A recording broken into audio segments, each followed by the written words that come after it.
ভাষার দিবস যখন আসে আমরা তখন একটা শোডাউন করার চেষ্টা করি, শহীদ মিনারে ফুল দেওয়ার চেষ্টা করি।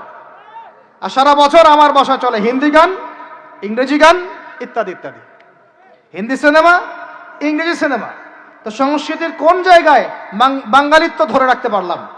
একটা বাড়িতে, একটা বিয়ে বাড়িতে যদি গানও বাজে, সেটাও বাজবে হিন্দি গান, সেটাও বাজবে ইংলিশ গান। মানে আপনি গানটাও যদি শুনেনও একটা বাংলা গান শুনতে পারেন না, কারণ যে বাংলা ভাষার জন্য আপনি জীবন দিয়েছেন বলে দাবি করছেন, ওই চেতনাও আপনার মধ্যে আর বাকি নাই। ভাষার দিবস যখন আসে আমরা তখন একটা শোডাউন করার চেষ্টা করি, শহীদ মিনারে ফুল দেওয়ার চেষ্টা করি। আর সারা বছর আমার বাসায় চলে হিন্দি গান, ইংরেজি গান ইত্যাদি ইত্যাদি, হিন্দি সিনেমা, ইংরেজি সিনেমা। তো সংস্কৃতির কোন জায়গায় বাঙালিত্ব ধরে রাখতে পারলাম? পোশাক আশাক পরছি, কোন পোশাকটা বাঙালির সাথে মেলে? জুব্বা, দাড়ি টুপি, নাকি জিন্সের প্যান্ট আর গেঞ্জি? বলেন। শেরে বাংলা একে ফজলুল হকের দিকে তাকান, মৌলানা ভাসানের দিকে তাকান, বঙ্গবন্ধু শেখ মুজিবুর রহমানের দিকে তাকান, তাদের পোশাকগুলোকে দেখেন। কি পোশাক ছিল? Shirt pant, shirt pant. তাহলে আপনি পড়েছেন কেন? এত বাঙালি বাঙালি করে চিৎকার করেন, তাহলে আপনি এগুলো পড়ছেন কেন? কথা বলেন। আমাদের বাপ দাদারা বাঙালি ছিলেন, খাঁটি বাঙালি, তাহলে আমরা কেন এখন জয়ীফ বাঙালি হলাম কেন, জাল বাঙালি হলাম কেন? আপনার বাসার কমোড পর্যন্ত ইংরেজদের আদলে গড়া। সবকিছুই, খাবার অভ্যাস, খাদ্যাভ্যাস, আপনি পিৎজা বার্গার ছাড়া খাইতেই পারেন না, খাদ্যাভ্যাস ইংরেজদের। তারপরে খাওয়া হালাল না হারাম সেটা প্রশ্ন করছি না আমি, আপনি প্যাশনেট না তো আমাদের সংস্কৃতি নিয়ে। আমাদের সংস্কৃতির মূল জায়গাটা কই? পাঞ্জাবি পায়জামা তো পড়ছেন না, এটা আমাদের সংস্কৃতি ছিল, ঢিলেঢালা পোশাক পরতাম। আমাদের সংস্কৃতি ছিল মাছে ভাতে বাঙালি, ওই মাছ তো ফরমালিন দিয়ে সব নষ্ট করে ফেলেছেন। মাছেও ভেজাল, ভাতেও ভেজাল, পুকুর সব ভরাট করে ফেলতেছেন, নদীগুলো শুকায় যাচ্ছে। নদীমাতৃক বাংলাদেশ, নদী কোথায়? নদীতে পানি কোথায়? বলেন। পানির ন্যায্য হিস্সাই বা কোথায়? আমাদের কি পানির ন্যায্য হিস্সা দেয়া হচ্ছে? তাহলে আমরা কি দাস হয়ে থাকবো নাকি? আল্লাহ পাক আমাদেরকে বোঝার তৌফিক দান করেন। সংস্কৃতি দেখেন, সংস্কৃতি কি ছিল আমাদের? আমাদের বাপদাদাদের যুগটা চলে যান, ওই ফজরের আগে তারা ঘুম থেকে উঠতেন, আসসালাতু খায়রুম মিনান নাওম, কানে গেলে ঘুম থেকে উঠে যাইতেন, নামাজ পড়তেন, বাংলার ঘরে ঘরে কোরআন তেলাওয়াত শোনা যাইতো। এখন কি শোনা যায়? ফজরে পুরা ঘুম। প্রথম কাতারে আপনি যে কয়টা মানুষকে পাবেন, তার মধ্যে 90% দাড়ি পাকা। যুবকদেরকে আপনি পাবেন না। এরা ঘুমাচ্ছে রাত 3টায় 4টায়, 3-4টা পর্যন্ত এরা ফেসবুক, ইউটিউব, টিকটক এবং মেয়েদের সাথে হারাম অ্যাফেয়ার্স। এই ছেলেরা কি আদতে বাঙালি? এরা কি বাঙালি? না আমরা মুসলমান হতে পেরেছি ঠিক মতো, না বাঙালি হতে পেরেছি ঠিক মতো। যখন ইংরেজ বিরোধী বিদ্রোহ চলছিল না, তখন বাঙালিরাও কবিতা লিখেছিল হিন্দিতে। আপনারা তো এগুলো হিস্ট্রি পড়েনও না। তখন তারা বলতেন, একটা স্লোগান দিতেন, সরফরোশি কি তামান্না अब हमारे दिल में है, देखना है जोर कितना बाजुए कातिल में है। বুঝেন না এই কথা? আমাদের মনের মধ্যে এখন সরফরোশি কি তামান্না, স্বাধীনতার চেতনা আমাদের মনের মধ্যে এসেছে। দেখার বাকি আছে জালেমের বাহুতে কত শক্তি আছে। আপনারা এখন কাজী নজরুল ইসলামের কবিতা পড়েন না। এক ভাই কবিতা আবৃত্তি করেছিলেন এখানে, খুব সুন্দর হয়েছে, মাশাআল্লাহ মাশাআল্লাহ। এগুলোর চর্চা কোথায়?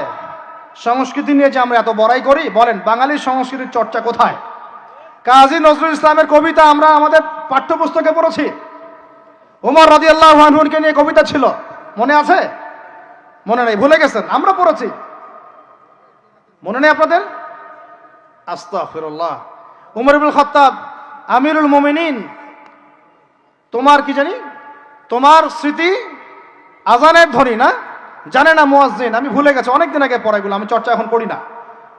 তো মুয়াজ্জিন জানে না যে হে আমিরুল মুমিনিন, তোমার স্মৃতিতেই এই আজান দেয়া হচ্ছে। মানে আমিরুল মুমিনিনের যে স্বপ্ন, এখান থেকে কিন্তু আজানের ইয়াটা আসছে। আর যায়েদ ইবনে সাবিত রাদিয়াল্লাহু আনহু স্বপ্ন থেকে তিনি হেঁটে যাচ্ছেন, একবার উটের পিঠে ভৃত্যকে বসালেন, ভিত থেকে নামালেন, তিনি উঠলেন, উনি নামলেন, ভিত থেকে উঠালেন, এভাবে পায়ে হেঁটে হেঁটে বাইতুল মুকাদ্দাস পর্যন্ত গেলেন।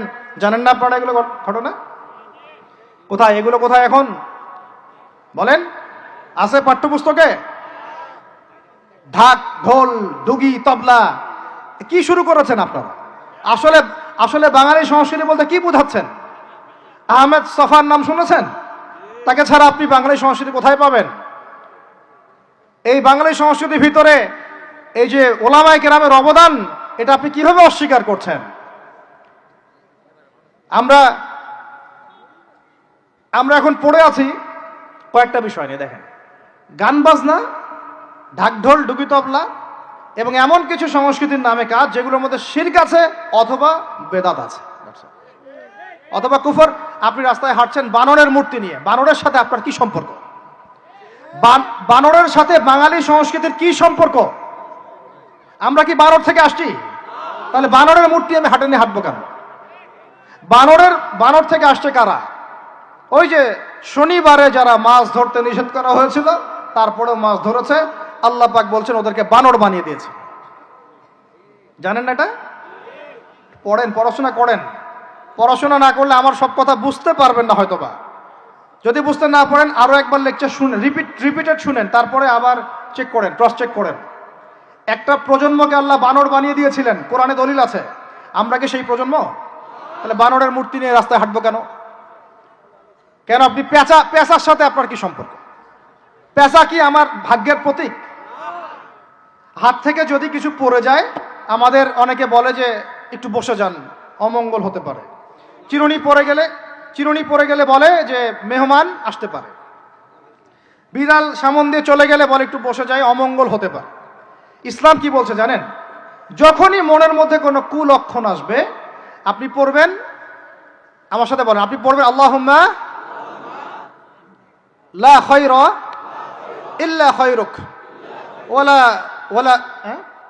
আল্লাহুম্মা লা তায়রা ইল্লা তায়রুক ওয়ালা খায়রা ইল্লা খায়রুক ওয়ালা ইলাহা গায়রুক। মানে আল্লাহ আপনার দেয়া কল্যাণ ছাড়া কোনো কল্যাণ নাই, আপনার দেয়া অকল্যাণ ছাড়া কোনো অকল্যাণও নাই, আপনি ছাড়া কোনো ইলাহ নাই।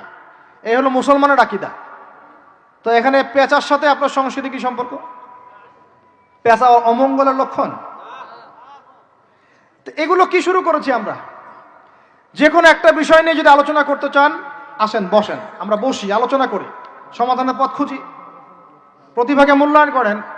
ইউসুফ আলাইহিস সালাম বলেছিলেন যে আমি বিশ্বস্ত আস্থাভাজন, আমাকে এই খাজানার দায়িত্ব দেন। কে বলেছিল? ইউসুফ আলাইহিস সালাম। কখনো কখনো দায়িত্ব চেয়ে নেওয়া জায়েজ, যখন দেখবেন দায়িত্ব নেয়ার যোগ্য কোনো মানুষ নাই। কিন্তু যে পদ্ধতিতে এখন মানুষ দায়িত্ব চাচ্ছে, ওই পদ্ধতি তো ইসলাম সমর্থন করছে না। এখানে আপনি একজন ট্রান্সজেন্ডারকে দেখছেন মানুষের ঘরে ঘরে গিয়ে ভোট চাচ্ছে, একজন হিজড়াকে দেখছেন মানুষের ঘরে ঘরে গিয়ে ভোট চাচ্ছে, নারী থেকে পুরুষ হচ্ছে, পুরুষ থেকে নারী হচ্ছে। তাও আবার ভাই ওইদিকেই নিজেরও লজ্জা লাগতেছে, কারণ আমি আবার উত্তরবঙ্গের মানুষ।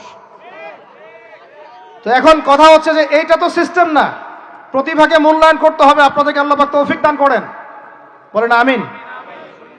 এখন কথা হচ্ছে সংস্কৃতি যদি আপনি ভিতরে চোখ দিয়ে দেখেন, দেখবেন টপ টু বটম আপনি ইহুদি খ্রিস্টানদের সংস্কৃতি ফলো করছেন।